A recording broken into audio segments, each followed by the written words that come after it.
And welcome to today's vlog. Today I'm celebrating 8 years of walking with God. So I have 8 lessons to share. I've got my pen and paper with me. So when I write them down, I'll come back and share them. Otherwise, yeah, it's been something. 8 years is a very long time. Hi YouTube, how are you doing? I'm outside with the watotos, so they're quite noisy.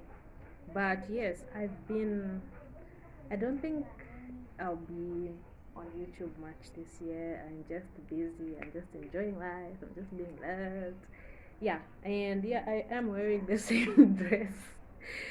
It's just a coincidence that I find myself in this dress when filming. Otherwise, you know, yes. So, um, I'm giving these points off the top of my head.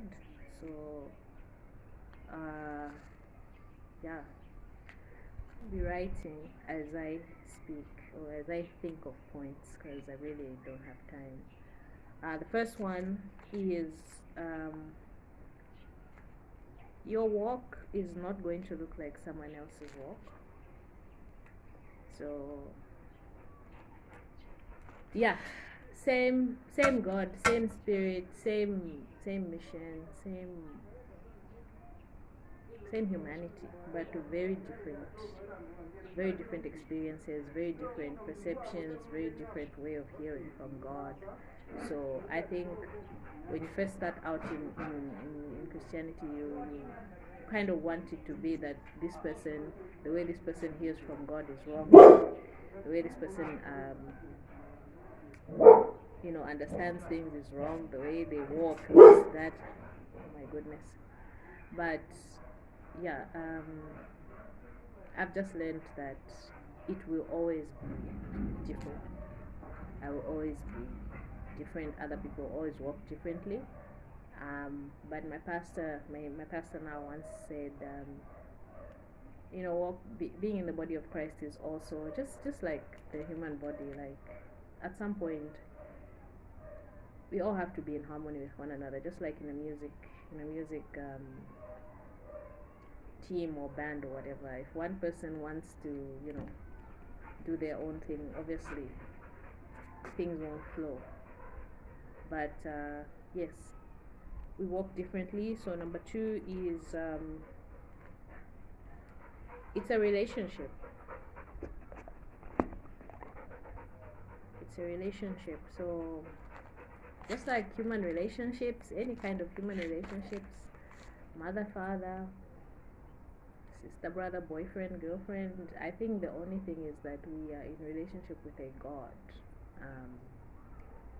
So on our side, we are the ones who are whiny and selfish, and we complain and we want this and we want that. We don't want to compromise. We don't know how to give or receive love, but God is kind of the one that's always right. So yeah, it is a relationship.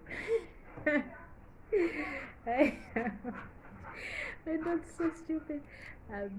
Yeah, so I have obviously grown and changed in the many ways that you could look at a relationship, father-daughter relationship. Like,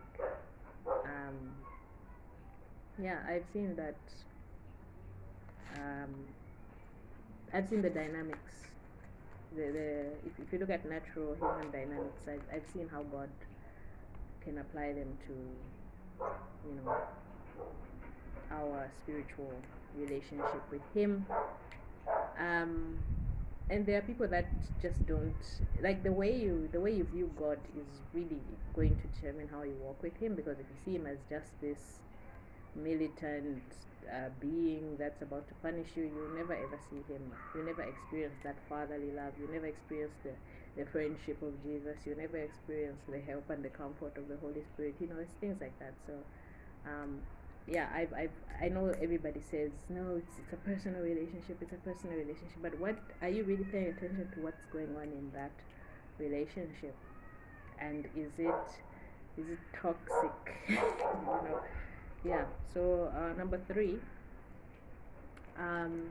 it's never boring. Number three is it's never boring. Like I can't, I mean, again, God made all kinds of people, so there are cavemen, there are villagers, there are people in big cities, there are people in space, people in someone is at a rave right now, somebody is at a farm right now, so we're all very different. But for me, somebody who comes from, I've always lived an urban life, so and I want more, like I believe in going to bigger cities and that type of thing. So for me, there have been periods where God has put me in not necessarily remote areas, but I've been in those areas where like it's dead, it's boring, it's lifeless. Not sorry, not lifeless, but you understand, like where there's just nothing happening, but still, yeah, there was always something for me to do. There was always something for me to perceive. There was always something that kept me going. So I've never had like a flat blah life since I started working with God. There's always something to do, whether that be, going to church, helping others, there's always praying with others, somebody praying for you, interpreting dreams. And sometimes God will give you a holiday. Sometimes He'll tell you to rest. Sometimes He'll bring very interesting people. Like for me, the way I have walked with God, and this is point number 5, your walk will change. Your walk will change over time. So the way you spend time with God in one season is going to be different in another. And the way you hear from God in one season is going to be different in another. It's not necessarily difficult to adjust or to. I mean, it's not a situation where you're like, God, I preferred journaling, and now you want me to be going for walks, or you can't say, God, I preferred having dreams, and now you want me to be maybe hearing from you via music. It's not like that. Like, it's always something interesting and exciting. So for me, I used to spend a lot of time with God at the beach. I would just go to the beach with my chitenge and my Bible, and I just sit there and whatever. And now, I used to journal back then, and I don't do any of those things anymore. I would give anything to go to a beach. But yeah, now it's very different. I usually spend time with God in my car, and it's been like that for quite some time. But yeah, it's just different. Like the routine can switch up. You can talk to Him in the morning, talk to Him at night, and then when it comes to speaking, like I think for the last 2-3 years, God mostly spoke to me through dreams, but now He switched to music, then art, then so yeah, it's just been changing a lot, and I actually now look forward to the different things that He might have for me. And number 5 is you will always be in God's hand.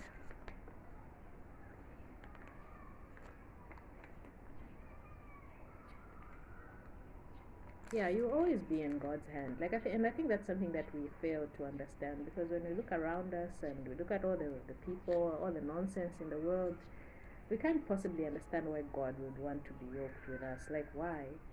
And why he just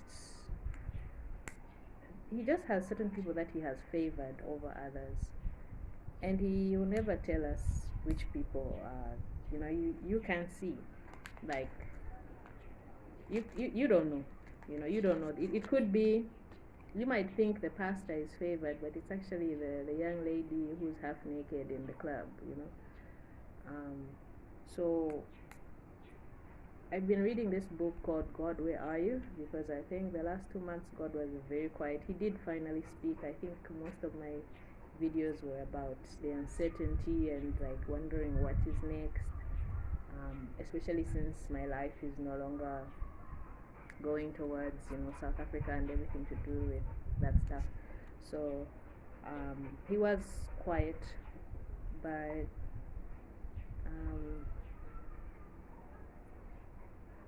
yeah, I'm losing my train of thought. Oh yes, so yes, there's a book by a Congolese man, very very powerful book.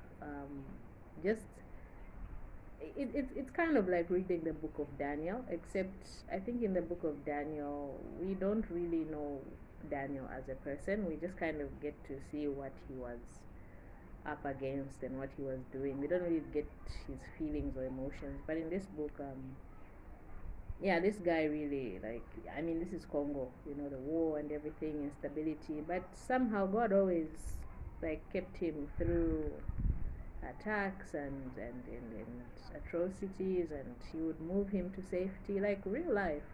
I think this could be a new book, could be maybe from last, I'll check the year anyway, but yeah, but the whole point is that there were many times when he really wondered where God was, or he, like, even though you've been a Christian for many years, like, there are things that happen in this life that make you really wonder, like, am I a Christian? Am I, like, they're just so, they leave you feeling frazzled and whatnot. But as always, either with revelation or hindsight, you see that yes, God was there. So you'll always be in God's hand, whether you truly do something hectic, or people leave you, or things change, what, like, you'll always be in God's hand, and you have to really believe it. You really have to believe it. So number 6,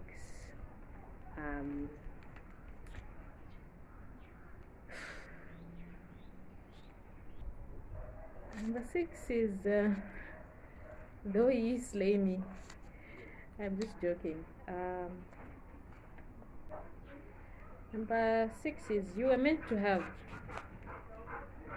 love, joy, and peace.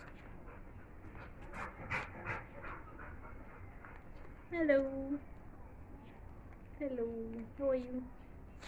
How are you, my? Hi. Say hi to the people. This is my firstborn. Candy, can you see yourself? Can you see yourself? You're getting old. Can you see yourself? Show the people your teeth. Show the people your teeth. Yeah. Don't come to my house, eh? Okay, go. Go to your house. Go to your house. Go to your house. Go to your house. Go to your house. Go to your house. Ah. Go to your house, guys. Go to your house. Go to your house. Panda. Go to your house, please. Benji.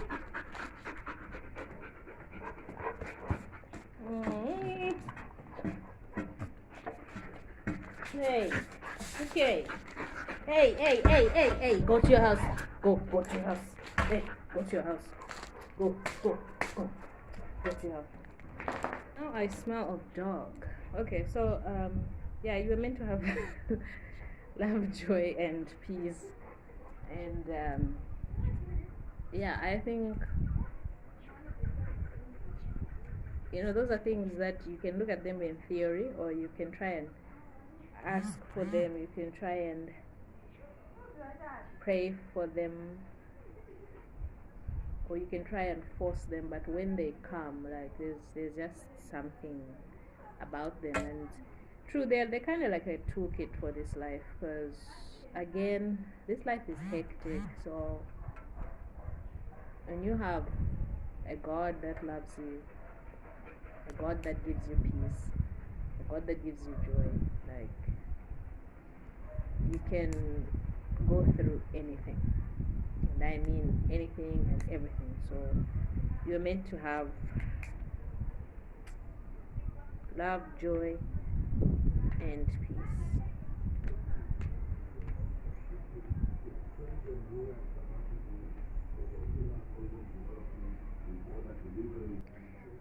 So number 7 is your story. Your story matters. Your story can change lives. I know this stuff is all cliche, like it sounds like it's been said before, but I'm telling you, like, for me, most of my everyday life, I mean, I don't wake up telling people that, oh, I'm a Christian and whatnot. I suppose there is something different about me. I mean, there's something different about everybody, but I think lately I've noticed that sometimes people actually gain value from me sharing some of my testimonies, because I decided to start blogging again, and yes, I mean, obviously I'm not famous, I'm not even popular or anything, and yeah, I think for most of my life I've been ignored and been an afterthought. So sometimes I'll just be saying something and I'll be surprised. Someone will be like, no, that really encouraged me and whatever. I'm like, oh, so God actually does use the things that He makes us go through, really does use them for other people. And it's kind of weird. Um, Obviously, we would prefer to not go through the things that we go through. And I come from a conservative culture, like very, very, very conservative. Nobody is talking about themselves. Nobody is sharing anything about themselves. It's usually it's usually met with opposition. Like even when people try to be motivational speakers or mentors, people are just like, I think deep we we we have a deep internal hatred of ourselves as a people, and a lack of um, we just don't think we can achieve much or go there, because even for, I'll give an example, just for Zambian musicians to really put something out there, like it's really bad. It's really bad. It's no wonder we are not. I mean, some people will never be blessed just because of those attitudes and mentalities. But yeah, I think in Christ I definitely came out of that, because you grow up having people tell you who you are, and when you are not rich, when you are not, all the stereotypical things that make you acceptable in society, you're not educated, all those things, when you don't have that, you don't have a voice. But Jesus is the one that gives us a voice. So I have been, believe me, I don't have that earthly armor, for me to walk around confidently and proudly. I don't have, I haven't had those things for a very long time. Things like a fat wallet or a luxury car, things that make people go like, yes, you can have a seat, you can sit with us. I don't have, but there have been places where I just, like, I lost that inferiority thing, and nowadays I just don't care. Like, if I want to be somewhere, I'll be there, whether I have money or not, or whether I look like the people or not. Like, and then I do speak if I have something to say, and I'm surprised people actually go like, oh, okay. So yes, your story matters, and yeah, you have a seat at the table. So that was number 8. So thank you so much, YouTube. Yeah, it's been it's still a lovely March. Yeah, we're in the month of March, so I'm still very much enjoying my friends, and just, I think God just wants me to chill and just receive love, because I think I had difficulty receiving love, especially with everything that my life comes with. So yeah, it's just been like that, because I'm like, God, like, can we get this thing going? Like, what am I supposed to do? What am I supposed to do? But she doesn't say anything, and even at home, like, I've just been allowed to just rest. And I know that's countercultural, and people are like, but for me, I mean, when you walk with God, there are seasons when it's absolutely hectic, and there are seasons when He just allows you to be human, and He just allows you to be loved, like love, proper love, which there is a dearth in the African community. So I think I definitely have had that tank filled, and I feel like I'm restored, and it's probably preparation for the next thing that He has for me, because suddenly, like, I've been very, very, very active in my church, and it's not just about being seen as a church person or being involved or being you know, having like a good CV, a good Christian CV. No, like I think I'm really also learning how to love people, because that sometimes that may be what you're called to do. You know, you may think you're supposed to be on YouTube as some kind of superstar or have some kind of ministry, but you may just be called to just look out for one person. So it's actually happening in a very youthful environment. I have a heart for young women. I mean, I'm not going to try and pretend that it's something that I feel called to do, that I'm going to do, but no, like I do. I've just been aware of, you know, young ladies. I think in the last 2 years it was young men. So who knows? Um, when you walk with God, you have the opportunity to be relevant for as long as He wants you to be. So, yeah. Thank you so much, YouTube. Yes, I am good. I don't know when I'll be back, but yeah, this is the latest diary entry. Bye.